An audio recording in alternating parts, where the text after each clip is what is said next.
volta com o programa Opinião aqui pela sua TV Cultura, TV Nova. Hoje os meus convidados, César Lucena, ele que é radialista da Rádio Cultura do Nordeste, e Adjar Soares, que é empresário lojista aqui da cidade.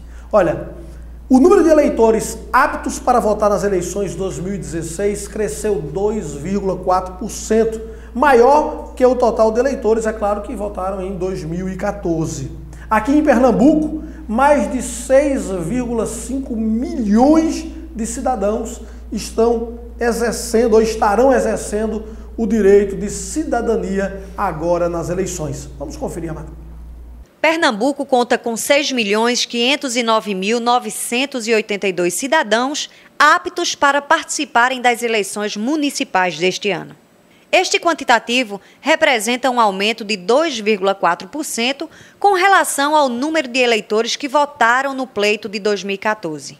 Esses e outros dados estatísticos foram divulgados pelo Tribunal Superior Eleitoral, o TSE, no dia 25 de julho. O total de eleitores em Pernambuco representa 4,5% dos 144.088.912 eleitores aptos a eleger prefeitos e vereadores no próximo dia 2 de outubro em todo o Brasil. O Recife concentra a maior parte dos eleitores do estado, com 1.119.271 pessoas votando na capital. Já o menor número de cidadãos que participarão das eleições é encontrado no município de Ingazeira, no sertão pernambucano. Porém, uma informação nos chamou a atenção para o número de analfabetos votantes na cidade de Caruaru, localizada no Agreste. O Tribunal Superior Eleitoral divulgou que 10.596 analfabetos estão aptos a votar nas eleições 2016, o que corresponde a 5% do eleitorado do município. O percentual de homens analfabetos é de 44% do total, o que corresponde a 4.768 eleitores do sexo masculino. O número de mulheres analfabetas é 5.828, que corresponde a 55% do eleitorado.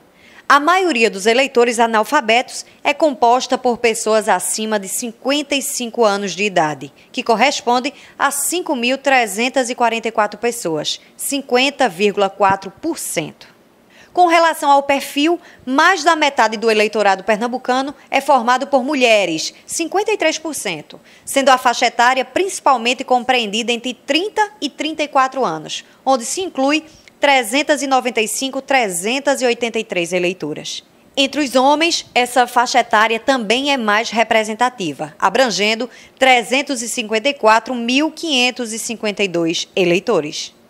Alguns dados, César e Adjar, para a gente ver aqui.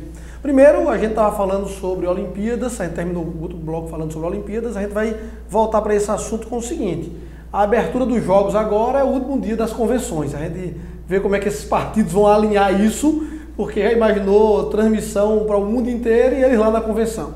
Outro é que 53% do eleitorado pernambucano é de mulheres. No entanto, a representatividade delas abaixo de 10% em todos os setores da política nacional. Outro dado interessante é que nós temos hoje 5% do eleitorado de Caruaru que é feito de analfabetos. E que Recife tem hoje mais 1.100.000 eleitores aptos para votar nessas eleições agora municipais. É o principal colégio eleitoral do estado, Recife. Exatamente. E Caruaru é o principal colégio eleitoral do interior com possibilidade de segundo turno. Agora, eu queria fazer um registro em relação a esse eleitorado de Caruaru. Interessante, o eleitor de 16 e 17 anos, que é aquele eleitor que não está obrigado de comparecer à sessão eleitoral no dia da eleição, é um percentual muito baixo em Caruaru. 0,4% tem 16 anos e 0,5% tem 17 anos.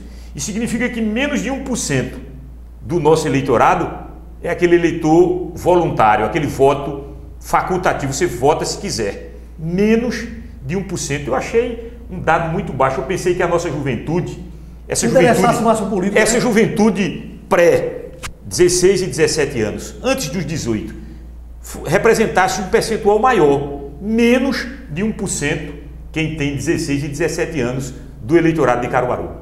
Já como é que a gente vai fazer essas convenções aí hoje e amanhã, hein? Vai ser um corre-corre, amanhã e sexta, vai ser um corre-corre. Inicialmente a gente precisa entender que uma convenção ela não é para o eleitorado. A eleição, a convenção, ela é um convite feito para os convencionais, que são aquelas pessoas que estão diretamente envolvidas no pleito. Ou seja, são os pré-candidatos a vereadores, os filiados dos partidos, são os familiares dos pré-candidatos. Então, nesse aspecto, nós deveremos ter convenções movimentadas, porque os pré-candidatos vão se mobilizar, naturalmente sempre fazem isso, mas também aquele eleitorado que vinha da zona rural, que vem de outros setores, é possível que fique em casa vendo a Olimpíada. Isso é bem possível. Que eu ia até dizer, Júnior Almeida, libere César então, já que ele não tem essa obrigação, para ele assistir a abertura das Olimpíadas, né?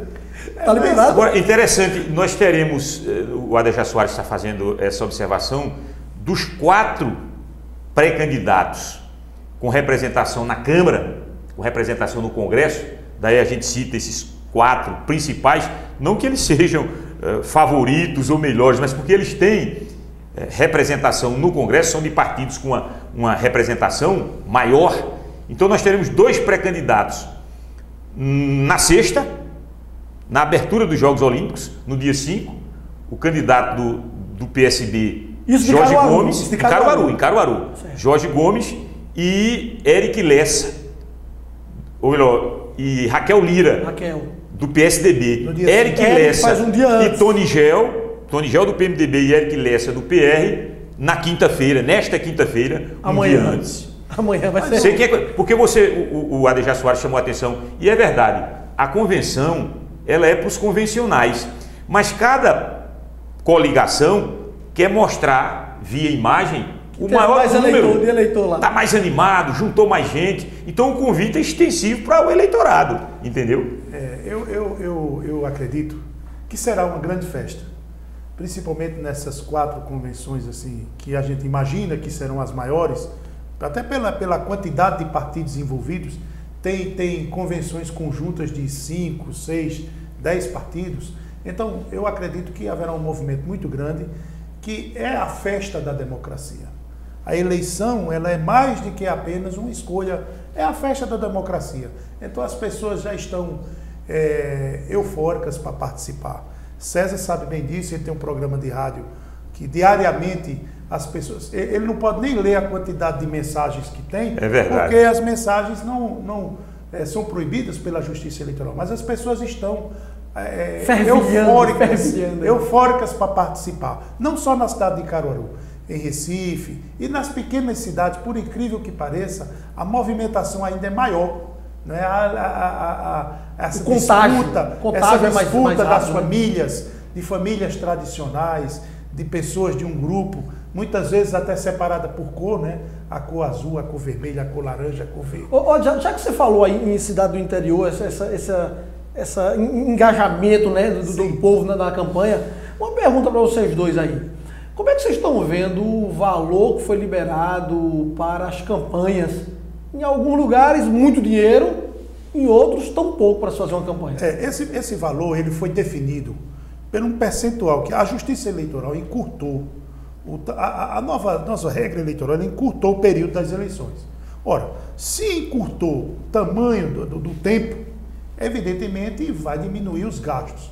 Então, houve algum consenso que esse número é 70% do valor que foi gasto na eleição passada. O que faz com uma cidade como Caruaru, por exemplo, um candidato a prefeito tem um gasto aproximado de 2.700.000, salvo engano. E vereador, 130 mil reais, 135 mil reais. Se você perguntar a mim se é suficiente, eu acho que sim. Eu acho que um valor como esse, apenas para divulgar, porque o recurso de uma eleição, no meu ver, é mais para divulgar o nome do candidato. É para fazer aquele candidato ser conhecido, que as pessoas saibam qual é o seu número, que as pessoas saibam qual é a proposta dele. Então eles vão utilizar esse recurso para para guia de rádio, guia de TV, guia do rádio, da televisão, dos materiais, inserções, dos materiais gráficos. Suas propostas. Eu conversei com o juiz da propaganda eleitoral aqui em Caruaru, recentemente no Mesa Redonda, e ele disse o seguinte: é suficiente. É suficiente. Tanto para o candidato a proporcional, a vereador, quanto para o candidato a prefeito. Ele vai dizer de suas ideias.